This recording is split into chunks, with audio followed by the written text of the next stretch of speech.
les fans continuent de s'inquiéter pour l'état de santé de Céline Dion.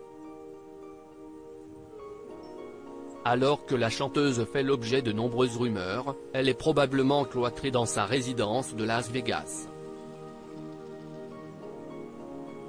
Si Estilla Bacon avait pu la voir réapparaître malgré elle en photo, des images rassurantes car la diva se tenait sur ses deux jambes, malgré une vilaine rumeur.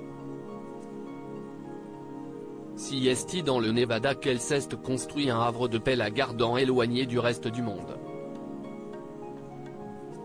Depuis la mort de René Angélil, partie à 2 jours de ses 74 ans, l'interprète de Jireh Outouirazi partage son quotidien avec leurs 3 enfants, René Charles, 21 ans, et les discrets jumeaux Nelson et Eddie, 11 ans.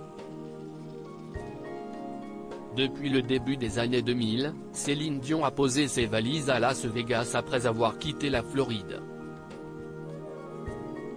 Et pourtant cette incroyable villa avec parc aquatique, la star l'a d'abord détestée, comme nous l'apprend le livre Céline Dion, la vraie histoire publiée aux éditions Robert Laffont, écrit par Laurence Piot et Hervé Tropea. Il s'agit de la plus petite qu'elle ait habitée. Quand René Angélil et elle ont emménagé l'endroit, il n'y avait que 4 chambres et 6 salles de bain, rapportent les auteurs. Ils y ont fait faire des travaux, portant la superficie des lieux à 800 mètres carrés. Ils ont par ailleurs fait installer une clim ultra perfectionnée qui préserve la voix souvent capricieuse de la star. Pourquoi Céline Dion a tant détesté cette demeure? Mais ce n'est pas sa taille qui a posé problème à Céline Dion.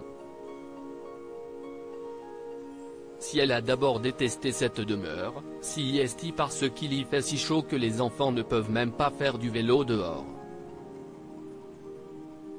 Véritable bunker, il est difficile d'y accéder.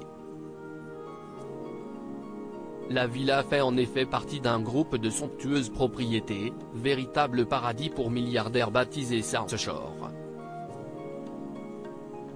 La maison de la chanteuse d'hymne live, se situe à une demi-heure de voiture du Caesars Palace, et présentait ainsi l'avantage de permettre à Céline de continuer le show tout en veillant sur son mari, lorsqu'il était malade. Si Esti dans cette somptueuse demeure, René Angélil est mort seul dans une immense pièce médicalisée.